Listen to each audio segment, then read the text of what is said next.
por dónde más o menos tienen duda, y ahí nos detenemos un poquito más, ¿ok? Ok. A ver. Bueno. La primera nada más, que estuvimos hablando de esto. Ok, ya. A ver, recuerden, básicamente vimos 3 maneras de clasificar los problemas, ¿no? Por su naturaleza, ¿ok? Por el tipo de respuesta. Profe, ¿okay? no está grabando. Ay, perdón, muchas gracias. Gracias por la observación. Ahí empezamos la grabación en este momento. Listo. Ok, como les decía, digamos, así es como clasificamos los problemas, ¿no? Por la naturaleza, por el tipo de respuesta, ¿ok? Y por la tratabilidad. Ya estamos más en contexto para saber qué significa cada uno de estos, ¿no? Al principio se veía todo esto un poco raro, ¿no? Entonces, básicamente los decíamos, aquellos problemas de naturaleza algorítmica, es decir, que son, en primera instancia, que yo puedo escribir un algoritmo, ¿ok? Más bien, las que no admiten un algoritmo, ¿ok? Para que yo los pueda resolver, decimos que son no computables, ¿ok? Después hay problemas de decisión, ¿ok? De acuerdo a la naturaleza, de acuerdo al tipo de respuesta, dijimos, si me dice sí o no, entonces estoy hablando de un problema de decisión. Entonces, en algunas ocasiones, la pregunta, por ejemplo, el problema de 3n más 1 era, ¿acaba o no acaba? ¿Ok? Entonces, digamos, por ejemplo, ahí, yo puedo escribir un algoritmo, pero resulta que no hay manera de saber si me va a decir si va a terminar algún día, ¿no? ¿Ok? Y después hay problemas para los cuales existen algoritmos de complejidad polinomial. Ya vimos, a final de cuentas, que para todo algoritmo que nosotros, bueno, todavía no lo vemos completito, pero la idea es que para cada algoritmo que nosotros propongamos, podemos calcular su función de complejidad. En general, si estamos hablando de algoritmos iterativos, vamos a tener, o aquellos que involucren siempre un for, o más de un for, vamos a tener algoritmos cuya función de crecimiento es un polinomio, ¿ok? Entonces, por eso decimos, bueno, hay algoritmos de complejidad polinomial, ¿ok?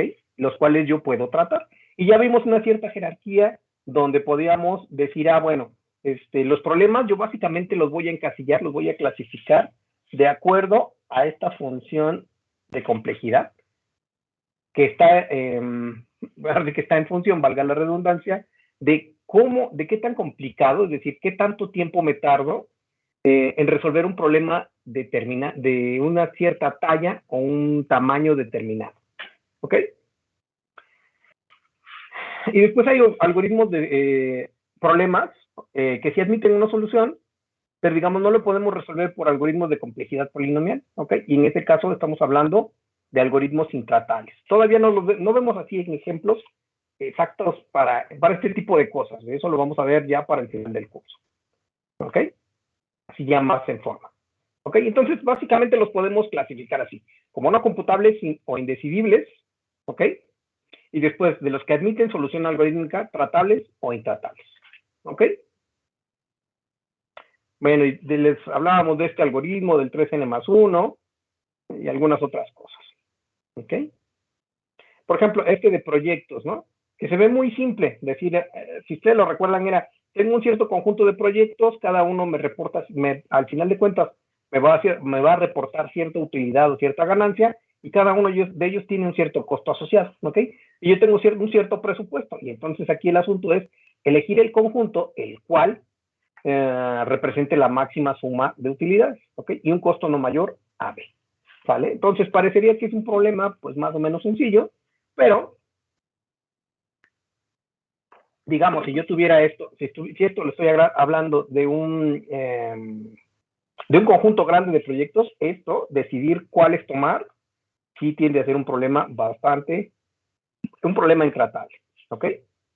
Y les digo, es algo que parece como muy simple, ¿vale? Y después, bueno, quedamos en una cierta clase de problemas que la llamamos clase P, ¿ok? Que son todos aquellos problemas cuya función de crecimiento a largo plazo, porque recuerden que estamos hablando en términos, dijimos, asintóticos, es decir, cómo se comportan los problemas para problemas para tallas o para tamaños de problema muy grande, ¿ok? Bueno, que son todos aquellos que podemos describir mediante un polinomio, ¿ok? Y bueno, en realidad dijimos, bueno, esto es más o menos relativo porque, digamos, para problemas más o menos, estamos hablando hasta como de cuadrático, los problemas que tienen un polinomio, una función polinómica cuadrática, en realidad son bastante caros, ¿ok? Es decir, si estamos hablando ya de un problema de un tamaño, no sé, 100,000 o una cosa así, un problema cuadrático sí les va a tomar algún tiempo resolverlo, ¿ok? Y de ahí en adelante, bueno, pues tenemos cúbicos a la cuarta, a la quinta, ¿no? Que bueno, digamos, a lo mejor tenemos el algoritmo como referencia, usualmente lo tomamos como referencia, pero en realidad son bastante caritos estos, ¿ok? Y ya de ahí los que siguen, los exponenciales, pues se vuelven muy, muy caros, ¿ok? Y ponemos algunos ejemplos, ¿ok? Entonces, la clase P son todos aquellos problemas que decimos que son tratables, ¿ok? Y después la clase NP, ¿vale? Bueno, y aquí ponemos algunos ejemplos. No vamos a repetirlo. Y habíamos dejado por ahí un problema de misioneros y caníbales, ¿ok? La segunda, más o menos íbamos sobre el mismo tema. No vamos a meternos mucho aquí en esta parte. Y la máquina de Turing. Dijimos que, bueno, en general la máquina de Turing nos sirve como un cierto modelo para poder estudiar las computadoras en general. Lo que podamos hacer con una computadora lo podemos hacer con la máquina de Turing. La ventaja de la máquina de Turing es que es un modelo donde tenemos las cosas mucho más acotadas, ¿ok? Por lo tanto, es más fácil estudiarlas. Básicamente dijimos que era una cabeza lectora que está trabajando o que está leyendo símbolos de una cinta, que está una cinta que está dividida por celdas, ¿ok? Y, digamos, básicamente va leyendo en cada instante una cierta celda y conforme al estado en el que se encuentra y el símbolo que leyó, realiza una acción. Mover la cabeza a la izquierda o a la derecha y hacer algo con el símbolo que está actualmente. Lo puede borrar, lo puede escribir algún otro símbolo, etc. ¿Ok? Bueno. Y dijimos que, bueno, por ahí había una equivalente que era el cálculo lambda de Alonzo Church. Y bueno, hablamos de estas otras cosas, pero bueno, por el momento esto, en todo caso dejaremos unos ejercicios. ¿Vale?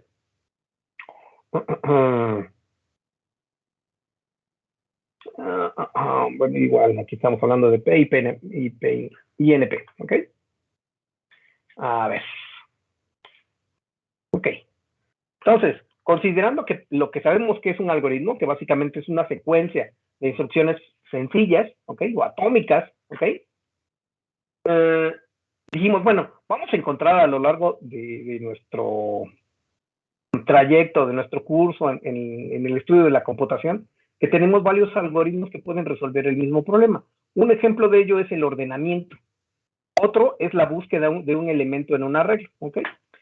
Por ejemplo, del ordenamiento de un arreglo hay varios, ¿no? Está el de burbuja, el de selección, el match, el de ordenamiento por mezcla, el quicksort, etcétera, ¿ok?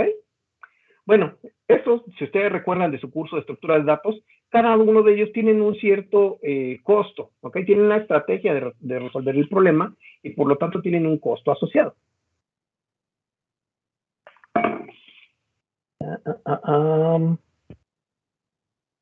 Hola, buenos días. Ok. Y entonces, pero aquí lo que necesitamos es alguna manera de compararlos en términos del tiempo de ejecución y del uso de la memoria, ¿ok?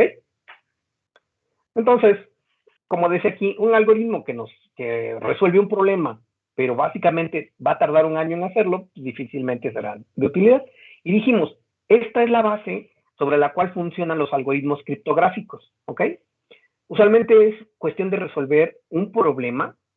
Por ejemplo, en la criptografía de clave pública, el asunto es resolver un problema que es la factorización de enteros, usualmente, pero, sin embargo, básicamente, pero el problema, bueno, en sus términos primos, pero el asunto está en que si elegimos números muy grandes, pues buscar esto nos va a tomar una eternidad de tiempo, es decir, mucho, mucho tiempo, ¿ok? Entonces, digamos, si nosotros queremos romper una llave, una clave, es decir, adivinar cuál es la clave que se está utilizando para un entero muy grande, pues esto nos va a tomar un muy buen tiempo, ¿ok? Y bueno, usualmente estas claves pues van cambiando, ¿no?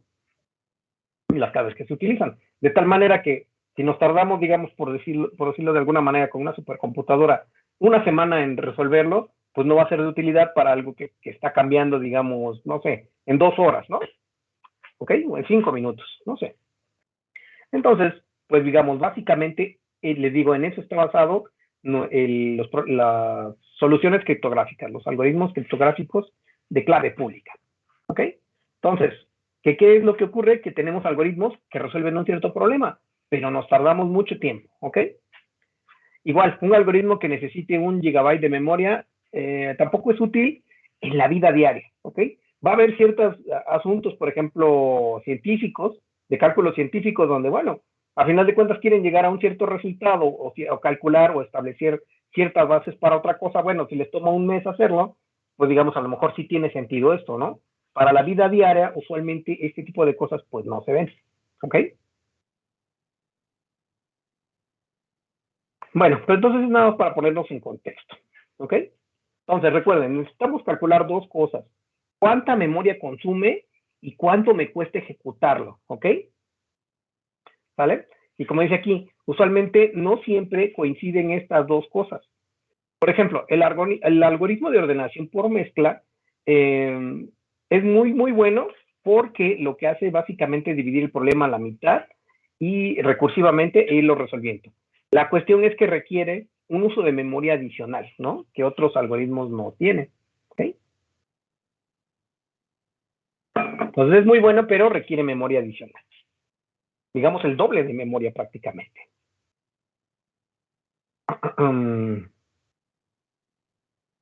Y bueno, ahí poníamos, ¿no? ¿Qué significa esto? ¿Cómo calcular cómo calcularla o cómo determinar esta función que caracteriza el tiempo de ejecución de un cierto algoritmo? Y decíamos, bueno, pues por ejemplo, ponemos este ejemplo, ¿no? De cómo calcular un 10 al cuadrado mediante 3 maneras diferentes. Uno de ellas era un producto directo, ¿ok? El otro era con un ciclo for donde básicamente vamos incrementando de 10 en 10, ¿ok? Mm, una cierta variable hasta que llegamos a 100, ¿no? Hacemos la multiplicación, digamos, a través de esta manera, a través de sumas. Y el otro mediante 2 ciclos anidados para hacer incrementos continuos, ¿ok? Entonces, en el primero es una instrucción directa, en el segundo básicamente son 10 instrucciones y en el tercero del orden de 100 cosas que estamos ejecutando. ¿Ok? Y entonces decíamos, bueno, pues puede ser que nosotros tengamos en cuenta que es más caro un producto que, por ejemplo, llevar a cabo una suma o un incremento. ¿Ok? ¿Por qué? Bueno, porque el producto, en general, si nosotros consultamos el manual de de una máquina, de una computadora, pues me dice, usualmente va a ser más costoso que hacer, por ejemplo, un incremento. ¿Ok? Pero bueno, básicamente lo que hicimos fue llegar a la conclusión de que podríamos considerar que cada una de estas cosas, en general, por ejemplo, por mucho que se vea muy diferente, que el producto les toma 342 veces, que sea más costoso que llevar, por ejemplo, a cabo un incremento, en general, más bien nos conviene considerar que cada una de estas operaciones son básicas e incluso más aún, considerar que una expresión aritmética como por ejemplo llevar a cabo, no sé, el producto de 3 por 4 más 5 menos 16 e incluso entre 2, todo esto considerarlo como un solo paso. ¿Ok? Y eso asignarlo ahí. ¿Ok? Considerar que todo esto se lleva a cabo en una sola operación de tiempo. ¿Ok? Y más aún hoy en día que tenemos procesadores que tienen varias capacidades.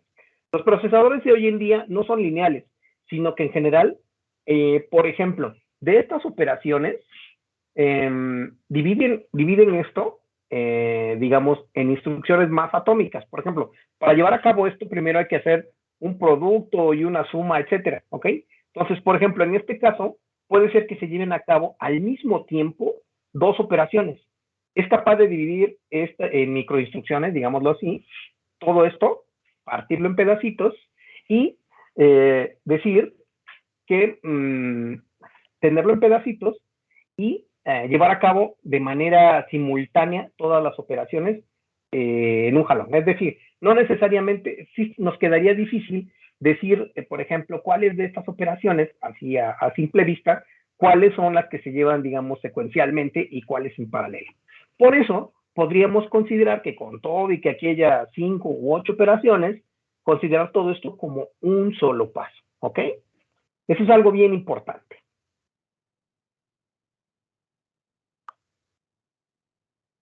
¿Ok? Y bueno, aquí se hizo la comparación, etcétera. ¿Ok? Bueno.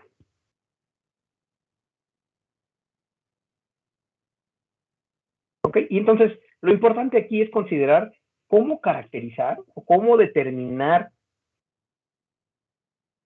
el polinomio o en general la función que describe la manera en cómo va creciendo el costo de mi algoritmo, ¿ok? En términos de esto que vamos a llamar, de estas operaciones que llamamos pasos, ¿ok? Incluso aquí, por ejemplo, estamos determinando, ¿no? Que se lleva a cabo una asignación. Por ejemplo, aquí sí es importante pensar, ojo aquí, ¿no? Una cosa es, por ejemplo, aquí esto.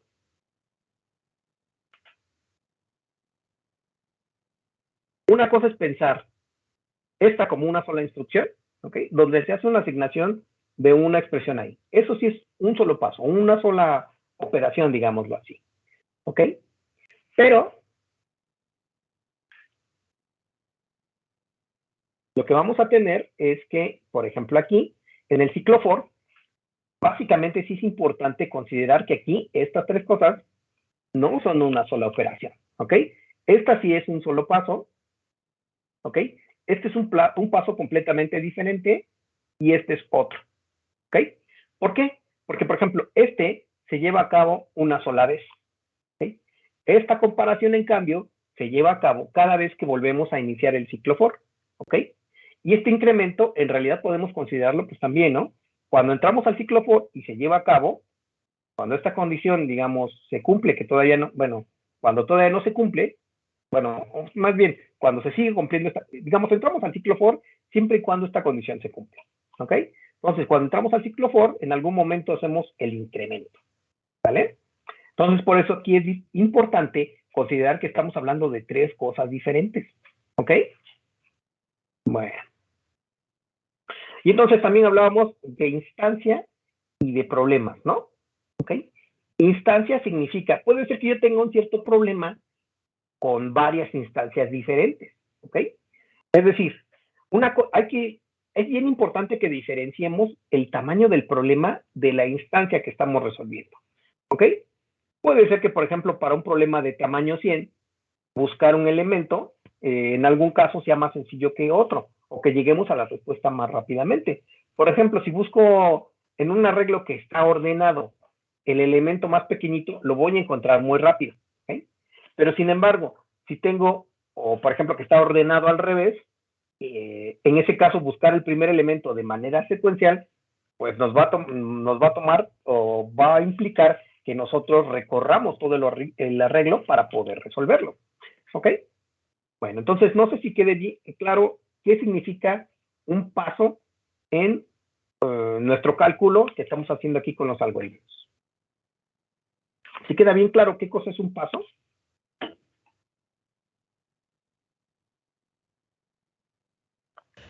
Sí, profe. Ok. Entonces un paso es esto que estamos diciendo. Bueno, por ejemplo, aquí decimos hay un producto y una asignación, pero básicamente lo puedo considerar como un solo paso. ¿Ok? ¿Por qué? Ahora, ¿por qué estamos llegando, a final de cuentas, a esta conclusión? ¿Por qué nos tomamos esta libertad de decir, ah, sí, cuando tú hablas aquí de esta bola de operaciones que tienes aquí, ¿no? Eso para ti es un paso. Ah, bueno, porque a final de cuentas pueden ser 5 o 6 o 7 o 20 cosas que están haciendo, pero todo se reduce a final de cuentas a una constante, ¿ok? Y si ustedes recuerdan, básicamente, ya que estamos abstrayendo todo, reducimos todo a términos de constantes. Puede ser que esa constante sea muy chiquita, sea 1, o puede ser que sea 100, ¿ok? Lo que nos interesa es caracterizar nuestros problemas en términos asintóticos. ¿Cómo ocurre todo esto? En problemas muy grandes, de tamaño muy grande, tamaño o talla muy grandes. ¿Vale? Bueno, y aquí decíamos, de acuerdo a las funciones que van caracterizando a nuestros problemas, ¿ok? Básicamente, tenemos que ver cómo es esta función de crecimiento. La más fácil, la más simple, la más barata de todas es que algo sea constante. Que algo sea constante, básicamente significa que se llevan a cabo un cierto número de operaciones determinados, 5 o 100, pero en todos los casos se lleva exactamente el mismo número de operaciones. ¿Ok? Entonces, si tenemos algo constante, bueno, pues seremos muy felices, ¿no? Sabemos que nos va a costar un cierto tiempo determinado el llevarlo a cabo. ¿Ok? Por ejemplo, cuando algo es lineal, en este caso significa que el tiempo de ejecución va a crecer de manera directamente proporcional al tamaño de mi problema. ¿Ok? Cuando algo es cuadrático, entonces ahí ya empiezan los problemas, ¿no? Porque resulta que para problemas muy grandes, esto se va a volver bastante carito, ¿ok? Y decíamos, bueno, todo esto es importante considerar que se va a cumplir a partir de un cierto punto de inflexión, ¿ok? Que usualmente le decimos que es un cierto N0, ¿no? Una cierta talla a partir de la cual, a partir de ahí, el comportamiento se vuelve, digamos, no queda lugar a dudas de cómo van creciendo estas funciones. Y a partir de ahí, esta le gana a esta y esta le gana a esta, ¿ok?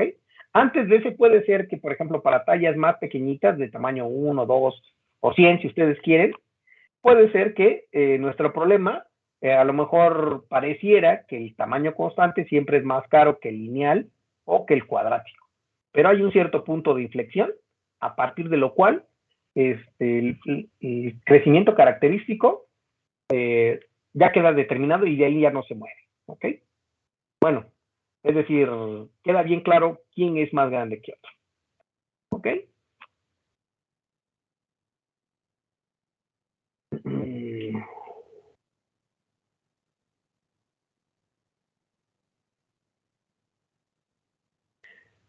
Ok.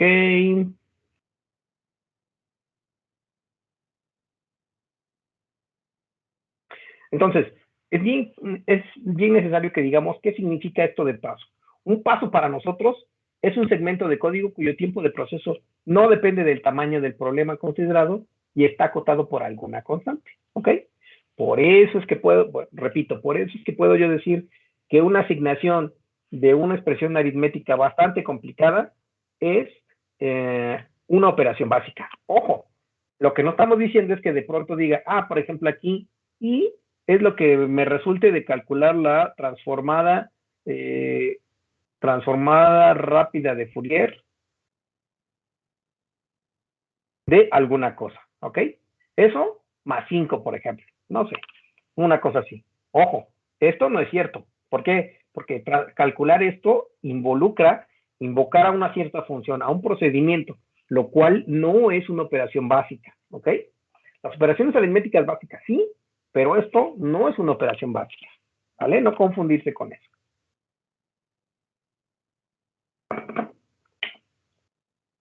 ¿Ok? Igual, no se vale decir, bueno, quiero tomar no sé, J es, no sé, A de 3 de un algoritmo que básicamente ordena un cierto proceso, ¿no? No sé, por decirlo algo así. No sé cómo lo podremos poner. Bueno, ok. Bueno, ya dijimos, básicamente este tipo de cosas que tenemos aquí son las que podemos considerar como operaciones básicas o de paso. Las aritméticas, lógicas, comparaciones, acceso a variables, elementos de vectores o matrices, asignaciones, ¿ok? Lectura de un valor y escritura de un valor, aun cuando esto puede involucrar un acceso a memoria. Y les contaba, un acceso a memoria básicamente no, de ninguna manera es algo que es lo mismo que una operación aritmética. ¿Por qué? Porque esto involucra varias cosas, ¿no? Si ya llevaron sistemas operativos, o si no lo han llevado, básicamente iban a ver que puede ser que los datos en los registros el accederlos es algo muy rápido. Si no, bueno, pues está hoy en día una capita intermedia que es la memoria caché. Hoy en día los procesadores básicamente son más rápidos porque hay mejores algoritmos para utilizar la memoria caché, que básicamente consiste en estar adivinando cuáles son las siguientes tramos de memoria que llamamos páginas que vamos a utilizar. ¿Ok? Cuanto mejor adivinemos, significa que vamos a tener un mejor uso de la memoria, de esa memoria caché. ¿Ok? Y les digo, básicamente lo que ocurre es que hoy en día los procesadores son cada vez más rápidos, en parte muy importante porque tenemos una gran cantidad de memoria caché en el procesador. ¿Ok? Bueno. Listo. Y acceder a la memoria es en general caro, pero bueno, para efectos prácticos solamente es un paso. ¿Ok? Bueno. Listo.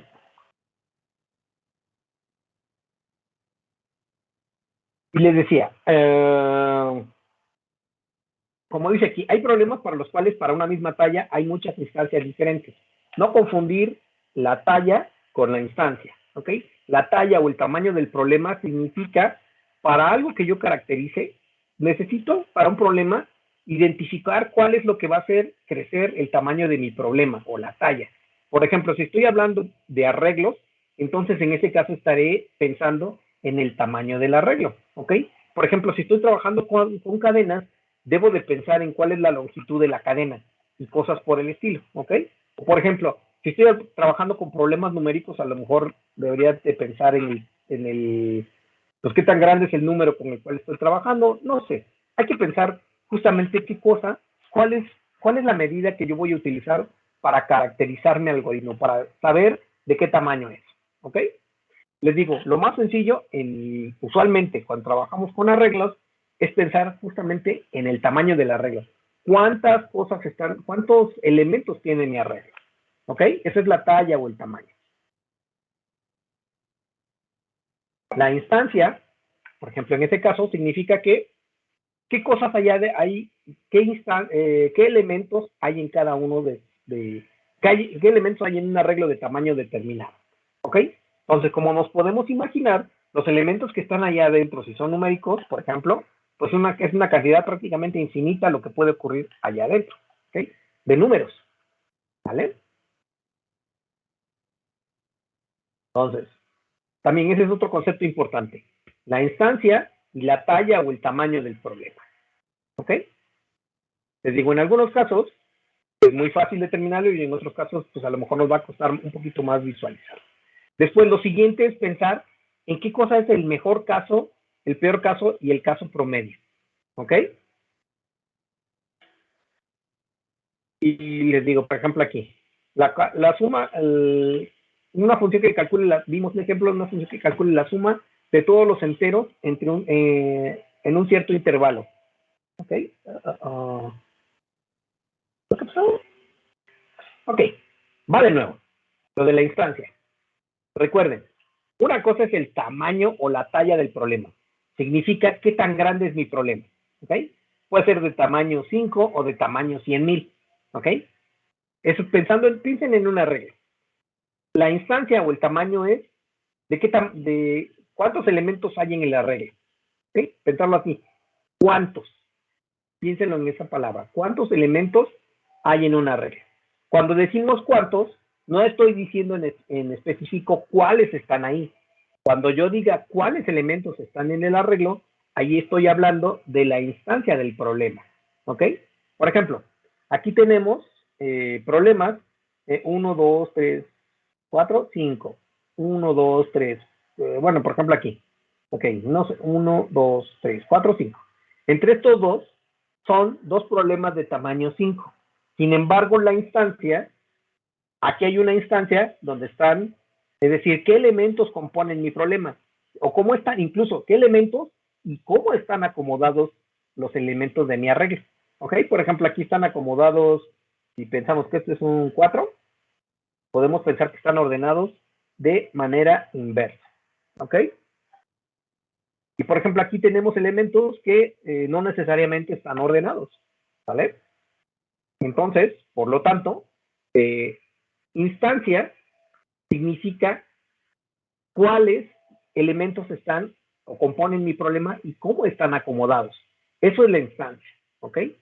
Pensar en cómo se ven los elementos allá adentro. Y el tamaño o talla es qué tan grande, qué tanta cantidad de elementos tengo que manejar, ¿ok? ¿Vale? Esas son las diferencias, ¿vale? Pensar en que no hay un único vector o arreglo de tamaño 10 enteros, ¿ok? Es lo que tengo que pensar, ¿vale? Y les decía, estábamos hablando de caracterizar nuestros problemas en el mejor caso, el peor caso y el caso promedio. Bueno, hablamos, hay esas tres maneras, ¿no? Dijimos, bueno, aquí en general no vamos a trabajar con el caso promedio porque necesitaríamos ser como más diestros en esta parte de la estadística. ¿Por qué, por ejemplo? Es decir, necesitamos argumentos para poder decir cómo se comporta la distribución, es decir, las instancias que usualmente me voy a encontrar ahí, ¿no? Por ejemplo, no sé, piensen en este caso, por ejemplo, decir, por ejemplo, el caso promedio para un algoritmo que asigne clientes en una fila de banco, ¿ok? Tendríamos que pensar exactamente cómo son las operaciones que va a llevar a cabo el cliente promedio, a lo mejor en una cierta hora determinada.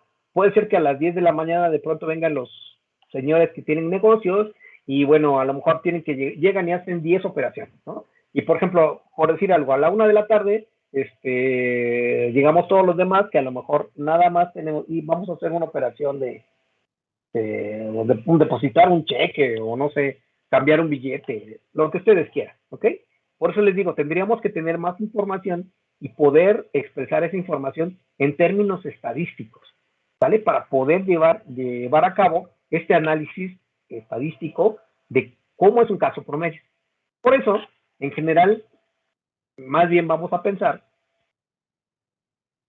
en el mejor caso y en el peor caso. De esta manera, yo puedo caracterizar mis problemas, ¿ok? De manera bastante acertada, ¿ok? Bueno, y aquí una función que calcula todos los enteros entre un cierto intervalo, ¿ok? Y en este caso, como dice aquí, la instancia va a estar determinada por qué valores están dentro de A y de B, ¿ok? ¿Vale? Y la talla está relacionada con este número n, que sería este intervalo justamente, b menos a más 1, ¿ok? Porque consideramos desde a hasta b, ¿ok? Bueno, sea más 1. Y aquí, por ejemplo, cuanto mayor es la diferencia entre a y b, es más grande el problema, ¿ok? Entonces aquí el costo temporal está en función de esta n que yo estoy determinando. Fíjense, aquí este caso es bien interesante. Básicamente, el tamaño de mi problema o la talla tiene que ver con este intervalo que va de entre A y de B, ¿ok? Las instancias, bueno, una vez que yo determiné cuáles son este A y esta B, la instancia como que va a ser única, ¿ok? ¿Vale? O bueno, por ejemplo aquí, digamos, es única en cuanto yo determine A y B, pero por ejemplo, si ese tamaño, ese mismo intervalo, es decir, esa misma cantidad de elementos, yo lo muevo un poquito más a la izquierda, un poquito más a la derecha, pues ahora sí que voy a tener instancias completamente diferentes, pero sin embargo, para una misma talla, básicamente el costo va a ser exactamente lo mismo, que en este caso es calcular la suma de estos elementos que están ahí adentro, ¿ok? ¿Sale? Entonces, por eso que dice aquí, para un problema de tamaño n, hay una infinidad de valores posibles de A y de B, ¿ok? O de instancias. Bueno.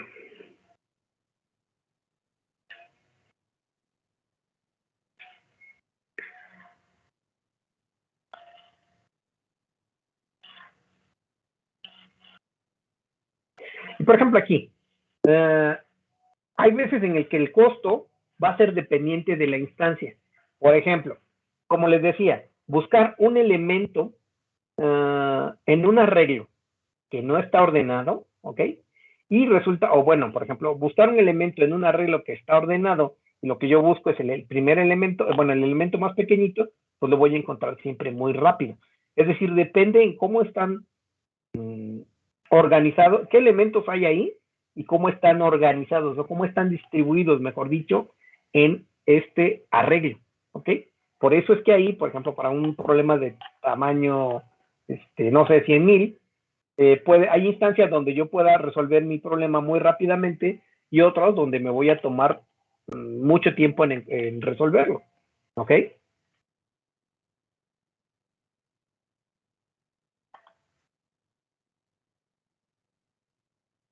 Ok.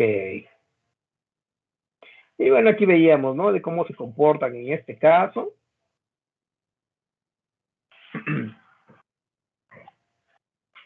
Y entonces, el mejor caso, tenemos que determinar cuál es el mejor caso una vez que tengamos nuestro algoritmo. Ah, bueno, pues el mejor caso es cierta situación, ¿ok? El peor caso es pensar, por ejemplo, en un arreglo que estoy buscando un elemento. El peor caso es que me lo encuentre siempre hasta el final, ¿no? ¿Por qué? Porque tengo que recorrer todo el arreglo, ¿ok? Y entonces ahí sí va a ser, cuanto más grande sea el arreglo, más tiempo me voy a tardar en encontrar el elemento que estoy buscando, ¿ok? Listo. Y después de ahí entramos ya con la notación asintótica, ¿ok? Vamos aquí. Esta es la notación asintótica, O grande o O mayúscula, ¿ok? O el orden de algo. Si ustedes recuerdan, dijimos que básicamente una O mayúscula la defino de esta manera.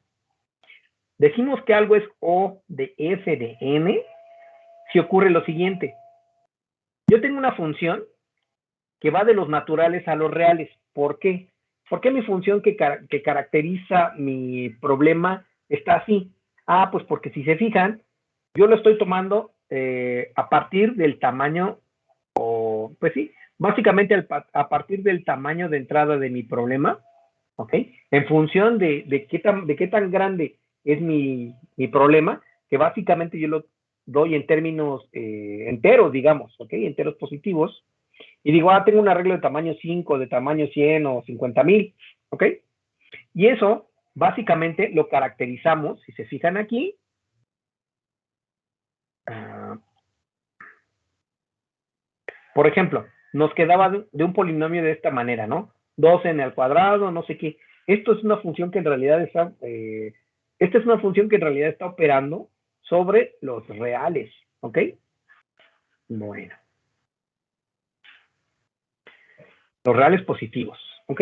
Entonces, básicamente lo que va a ocurrir es que si tengo esta función t de n, que caracteriza a mi problema, ¿ok? Entonces, lo que va a ocurrir es que va a existir una cierta constante en los reales, en general, ¿ok? Y va a existir un cierto número n0 que pertenece a los naturales, que es, digamos, el caso, ese punto de inflexión del que estábamos hablando, ¿ok? Para los cuales, para todo n, para toda n mayor que 0, mayor que n0, perdón, lo que va a ocurrir es que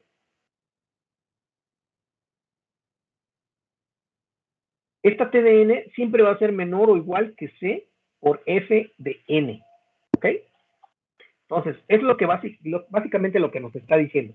Esta O de f de n es una cuota superior al crecimiento de mi función, ¿ok?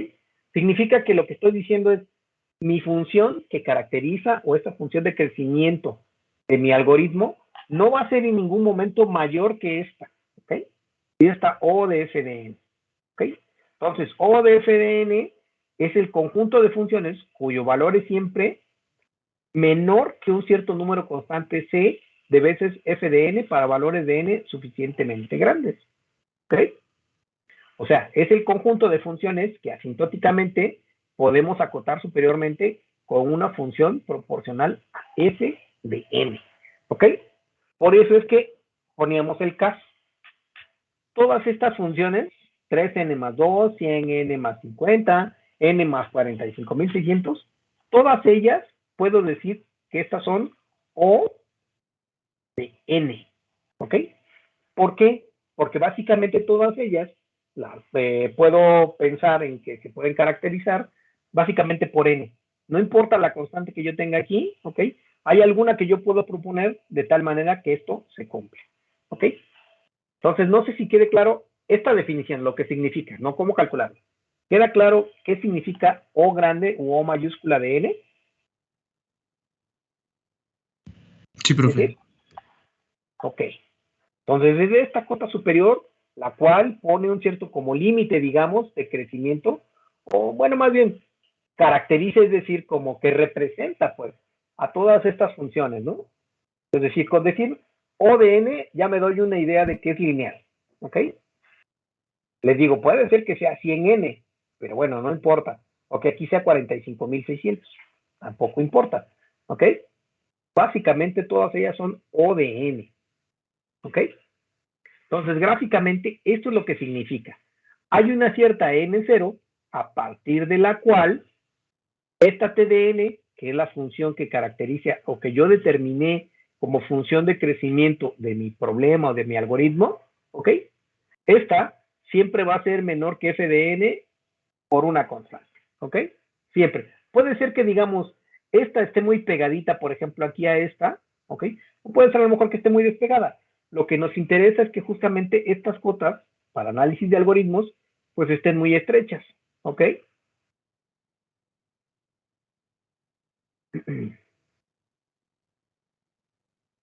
Ahora, ¿cómo funciona esto de determinar que una cierta función es O grande de alguna otra? ¿Ok? Y poníamos primero casos muy simples, ¿ok? Por ejemplo, esta función, 2n más 10, ¿ok? Y lo que queremos demostrar es que esta función t de n es O de n, ¿ok? Entonces, básicamente lo que tenemos que hacer es encontrar una constante real positiva c, por nuestra definición, y un número natural n0, tales que para todo número natural n mayor que ese n0, se verifique que esta t de n es menor o igual que f de n. O es decir, en términos de lo que estamos de nuestra definición, t de n va a ser menor o igual que c por n, porque es lo que yo estoy diciendo, ¿no? T de n es esta y mi f de n es n, ¿ok? Es lo que estoy diciendo, ¿vale? Entonces mi problema se reduce a resolver esta desigualdad, ¿ok? Siempre se va a resolver, se va a reducir a resolver esta desigualdad, ¿ok? Entonces, una manera así muy burda es a través de tabular, ¿no? ¿Cómo funciona esto? ¿Ok? Y decíamos, bueno, pues si yo tengo 2n más 10, pues puedo apostar que mi constante c sea 3. Vamos a probar a ver qué tal funciona cuando yo diga que mi n es 3. Y, por ejemplo, aquí tenemos, gráficamente así es como se ve 3n, ¿ok? Y así es como se ve en la línea gris la 2n más 10, ¿ok? Y esta es la, digamos, como de referencia, la n, ¿ok? Bueno, entonces, para n igual a 10, antes de n igual, para casos menores que n de tamaño 10, pues resulta que, digamos, la 3n no es una buena cuota para 2n más 10, ¿ok? Porque resulta que este le gana, ¿no? Y si lo tabulamos, pues seguramente ese resultado vamos a obtener, ¿ok? Por ejemplo, si hacíamos unas tablitas, ¿no? ¿Cómo se ve el tamaño de mi problema? ¿Cómo se ve 2n más 10? ¿Y cómo se ve 3n? Para el caso 1, 2n más 10, cuando n vale 1, sería 2 más 10, sería 12. Y 3n sería 3, ¿no? Entonces aquí, por ejemplo, no se cumple. Para el caso, bueno, podemos ir avanzando, ¿no? Uno por uno. Para el caso 5 teníamos 2 por 5 sería 10 más 10, serían 20. Y 3 por 5, 15. Ay, 15 dije. Entonces aquí tampoco se cumple. ¿Ok? Y, por ejemplo, cuando tengamos, seguimos avanzando, cuando tengamos 9, 2 por 9, 18, más 10 serían 28, y 3 por 9 serían 27. Sigue sin cumplirse. ¿Ok? Y cuando tengamos n igual a 10, tenemos 2 por 10, serían 20 más 10, serían 30. Y aquí con 3n, 3 por 10 serían 30. Aquí ya se cumple. Aquí resulta que 3n ya es mayor, o en este caso igual que 2n más 10. A partir de este punto, que lo vemos aquí en la gráfica, ya se cumple que 3n, que es la línea punteada, sí es mayor, bueno, en este caso es igual, pero de ahí en fuera, siempre va a ser mayor que 2n más 10. Por ejemplo, podemos continuar. Para el caso con n igual a 11, si mi problema es de tamaño 11, su función de crecimiento va a ser 2n más 10, es decir, 2, lo que va a costar en términos generales va a ser 2 por 11, 22 más 10, 32. ¿Ok? Y la función que la acota, el caso particular que la acota para demostrar que es O de n, es 3n. Entonces 3 por 11 serían 33. ¿Ok? Y como son funciones monótonas crecientes, pues básicamente de ahí en fuera, todos los siguientes casos se van a seguir cumpliendo. ¿Ok? Bueno, entonces les digo, una forma muy burda es hacer este tabulado, ¿no? Y pensar que se va a cumplir a partir de ahí. La otra es resolver esta desigualdad. Entonces, fíjense, lo que estamos diciendo es, nuestra definición es esta. Mi T de n es menor o igual que C por F de n. ¿Okay? Para decir que esto ocurre, tengo que decir que ocurre esto. ¿Vale? Para poder demostrar esto, ¿ok? Para poder decir que mi T de n es O de F de n, ¿ok? A muchos matemáticos no les gusta que se diga que T de n es igual a O de F de n. Porque, bueno, a final de cuentas, O es una familia de funciones. ¿Ok? Pero bueno, nosotros como no somos matemáticos, estudiamos computación, para nosotros es válido poder decir esto. ¿Ok? Pero les digo, cuidado con los matemáticos, porque ahí no les va a gustar que digan que esta barbaridad. ¿Ok? Lo correcto es decir esto. T de n es O de F de n. ¿Ok? Bueno, después de este breve breviario cultural, continuamos.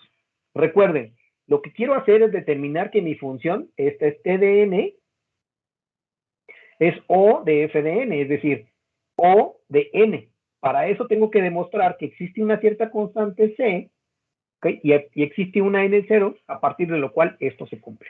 ¿Sale? Entonces, yo digo, bueno, pues vamos a proponer que, ok, en este caso lo resolvemos en general. 2n menos 10, 2n más 10, ¿cuándo es que esto es menor o igual que C por n? ¿Ok? Digamos, si reagrupamos estas, bueno, la 2n, todo lo que está a la izquierda, bueno, esta 2n lo paso para acá, entonces diría 2n más cn sería c menos 2, porque pasa restando, multiplicado por n, eso es mayor o igual que 10, ¿ok? Nada más pasamos las cosas, las pasamos de un lado a otro, ¿ok? Y bueno, cuando, digamos, n será mayor o igual que 10 entre c menos 2, ¿ok? ¿A partir de cuándo ocurre esto? Haciendo que c sea igual a 3, tenemos que n0 sería 10, ¿ok? Ok, entonces, de esta manera encontramos las dos constantes, ¿ok? Para el caso, ¿cuándo resolvemos esto? Cuando n es mayor o igual que 10 entre c menos 2, ¿ok? Por ejemplo, aquí tendría que ser 3, aquí por ejemplo tenemos 3 menos 2, me quedaría 1, ¿ok? Entonces, por eso determinamos que para n igual a n0 igual a 10, ¿ok? Y la constante sería c igual a 3, ¿ok? A partir de ahí se verifica que la t de n es O de n, ¿ok? Eso lo podemos ver aquí, resolviéndolo analíticamente, lo podemos comprobar si lo graficamos, ¿ok? Y de manera muy burda, ¿ok? Para darnos al principio una idea de cómo de verificar esto, lo podemos tabular, ¿ok? Les digo, a final de cuentas, lo que nos interesará es esta parte, este método, ¿ok? Estos son, digamos, como que métodos auxiliares.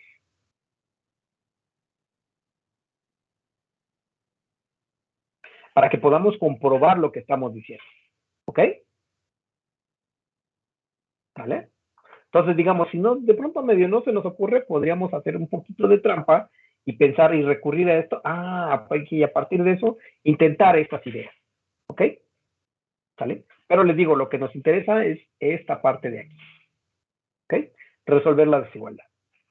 Por ejemplo, aquí, de este lado, 5n al cubo, 3n al cuadrado más 1 es O de n cúbica. ¿Ok? Igual, aquí decimos, bueno, ¿cuándo puede resolverse esto? Pues si tenemos que, por ejemplo, una pista muy, muy rápida en el caso de los polinomios es que si fijarme en el coeficiente del término de mayor grado, ¿ok? Que es, por ejemplo, en este caso sería n cúbica, ¿ok? Y a partir de ahí, pues básicamente sumarle uno más, ¿ok? Es decir, bueno, si tengo 5 como el coeficiente de la n cúbica, pensar en c igual a 6, ¿ok? Y entonces, bueno, por ejemplo, aquí tendríamos que decir 5n cúbica, resolver esta desigualdad, ¿ok? Ahí tendríamos que resolver una ecuación cúbica, ¿ok? O pensar, les digo, en forma tabular, cómo se ve esto y ver a partir de cuándo se cumple, ¿ok? ¿Vale? Ok. Bueno, entonces, de manera semejante, como tenemos esta O mayúscula, también tenemos la omega. La omega lo que hace es caracterizar mi función por abajo. Es decir, ahora voy a tener una cota inferior a partir de la cual yo puedo decir, bueno, mi problema, es decir, cuando menos me va a costar esto. Ojo, no significa que O mayúscula caracterice el peor caso y que omega caracterice el mejor caso. No necesariamente, ¿ok? Entonces, aquí simplemente lo que ocurre es que ahora estamos invirtiendo algunas cosas. Igual, tengo mi T de n, que va de los naturales a los reales positivos, ¿ok? Igual voy a tener una constante c y voy a tener una n0, la c pertenece a los reales positivos y la n a los naturales, ¿ok? Para los cuales, para toda n mayor o igual que n0, resulta que esta t de n ahora va a ser mayor o igual que esta f de n multiplicada por una cierta constante c que yo puedo determinar, ¿ok? Bueno. Entonces, ojo, aquí básicamente lo que estamos diciendo es que está acotada por abajo por esta función. La t está acotada por abajo por la función f de n. ¿Ok? Listo. Gráficamente sería una situación como esta. ¿Ok? Ahí está. Esta f de n está acotando por abajo a la t de n. Y en este caso estamos diciendo que t de n es omega de f de n. Por eso incluso aquí se le pone que pertenece, ¿ok? Esa es la manera correcta de decirlo. Pertenece a este conjunto de funciones. ¿Ok? Y bueno, decimos que muchas ocasiones va a ocurrir esto, que una cierta función f de n es tanto O mayúscula de f de n como omega de f de n. ¿Ok?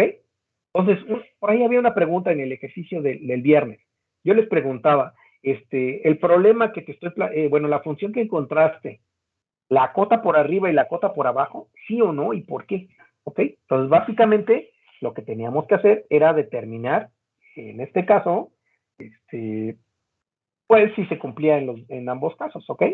¿Cómo determino si algo es teta de f de n? Bueno, lo que tengo que demostrar es que la cota por arriba y que la cota por abajo, ¿ok? Ahora, si estoy hablando de la misma función, entonces estoy hablando de teta de f de n, ¿vale?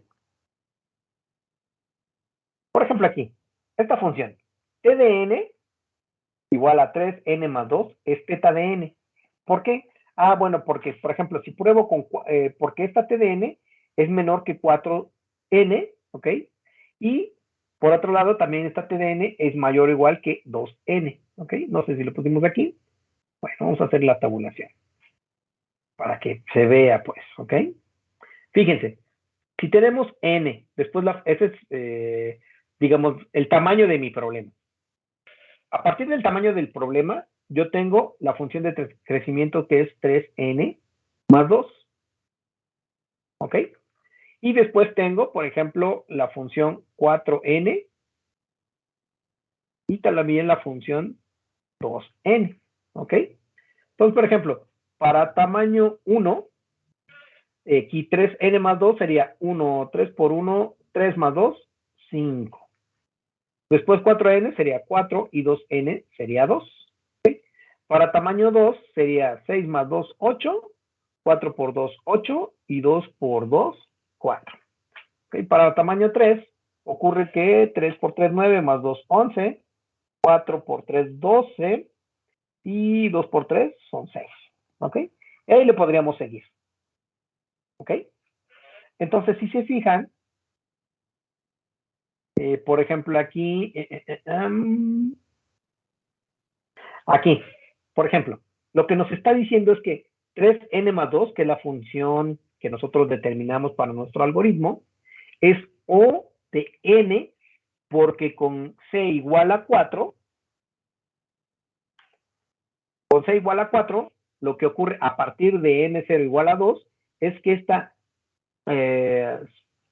la función lineal, en este caso multiplicada por 4, es mayor o igual a partir de 2, esta es mayor o igual que esta, ¿ok?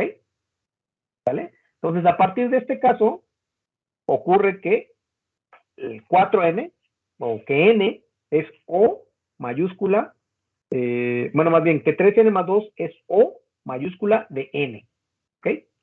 Para acotarla por abajo, la omega, lo que tengo que hacer es pensar en una constante más chiquitita que 3, y en este caso es 2, ¿ok? Y ahí se cumple desde el caso de tamaño 1, ¿ok? Ahí la cota, esta es siempre más grande que, es decir, esta función siempre es más grande que 2n desde 1, ¿ok? 5 es mayor que 2, 8 es mayor que 4, 11 es mayor que 6, y ahí podemos seguir continuando. ¿Ok?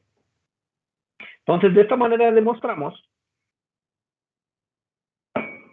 que mi función t de n es teta de n. ¿Por qué? Porque es O de n y porque es omega de n. ¿Ok?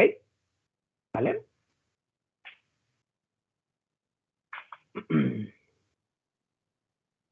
Ahora, ojo, esto tendríamos que pensarlo, por ejemplo, aquí, ¿no? Fíjense, aquí en este caso, la talla de mi problema, no estoy hablando del peor caso y del mejor caso. Simplemente estoy diciendo, bueno, no como tal, ¿no? Sino estoy diciendo del tamaño de mi problema, ¿no? Por ejemplo, aquí dice de manera muy chistosa, cuando mi n cuadrática es par, perdón, cuando mi n, el tamaño de mi n es par, resulta que su complejidad, su polinomio es cuadrático, ¿ok? Pero resulta que si la n es impar, por alguna razón, supongo que ahí tienen mi algoritmo en algún punto, dice, bueno, sí, n es par, vamos a ponerlo así, ocurre ciertas cosas, ¿no? Y el costo de todas estas instrucciones es O de n al cuadrado, ¿ok? Y cuando no ocurre eso, entonces tiene una cierta cantidad de código cuya O, es decir, el orden de esto es lineal, ¿ok? Es decir, hay un polinomio lineal que lo determina, ¿ok? Entonces, pues digamos, es decir, no tiene en general que ver con el peor caso o el mejor caso. Tiene que ver con la talla y cómo se comporta en cada punto. ¿Ok? Entonces, por eso es que en este caso, yo no puedo decir que mi función, que mi TDN que yo determiné, es teta de n cuadrática, por ejemplo. ¿Por qué? Porque no la acota, no puedo decir que mi función es omega de n cuadrada, porque en realidad es omega de n, ¿ok? ¿Vale? Es O de n cuadrática y omega de n. Por lo tanto, esta función de crecimiento que tuviera este comportamiento no es teta de n cuadrática o teta de n, ¿ok? Porque son dos funciones que están caracterizándola, pero son diferentes entre ellas, ¿ok? Entonces aquí el rango en el que se mueve, pues es diferente, ¿ok? No sé si quede claro esa parte de teta.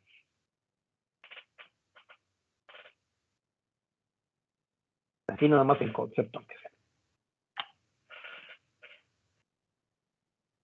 Sí, profe. ¿Eh? Ok.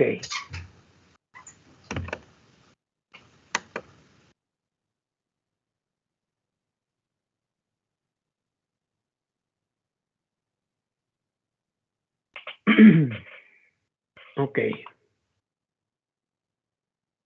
Bueno, y finalmente llegamos a esta jerarquía de cotas, ¿ok? La jerarquía ya está determinada, ¿ok? Hay maneras en las que yo puedo decir, bueno, puedo irlas acotando, ¿ok? Puedo demostrar que O de 1 es O de log de N, ¿ok? Por ejemplo, piensen, ¿cómo demostraríamos que N al cuadrado es O de N al cubo? ¿Qué es lo que tengo que hacer? Pues simplemente plantear la desigualdad. De acuerdo a mi definición, esta función es O de N de este de N es O de F de N cuando N es menor o igual, N cuadrática es menor o igual que una constante multiplicada por N al cubo. ¿Ok? Entonces, a partir de aquí, todo lo que tengo que hacer es resolver esta desigualdad, ¿no? Entonces, igual, si no se nos ocurre de una manera muy fácil, sería simple y llanamente tabular, ¿ok? Y poner un punto a partir de la cual se cumple, ¿ok? Bueno, y hay métodos igual para poder decir, por eso es que está determinado de esta manera esta jerarquía. La jerarquía no la tenemos que determinar nosotros, ya está puesta ahí, ¿ok? O digamos, es algo así como un muestrario, ¿no? Y digo, bueno, pues resulta que mis problemas yo los puedo caracterizar como que meter en alguna de estas cajitas, ¿ok? ¿Vale? Entonces, digamos, esto se cumple por arriba y también se cumple por abajo, ¿ok? Están acotadas de esta manera. Y bueno, los clasificamos en sublineales, lineales y superlineales. Híjole, ya se me acabó el tiempo. Bueno, vamos a dejarla hasta aquí. Por favor, revisen esta otra parte, ¿ok? Las diapositivas del día de la sesión 8, ¿ok? Y, ok. Ahorita les dejo unos problemas una lista de problemas para que los vayan resolviendo. Seguramente ahí les van a salir ciertas dudas.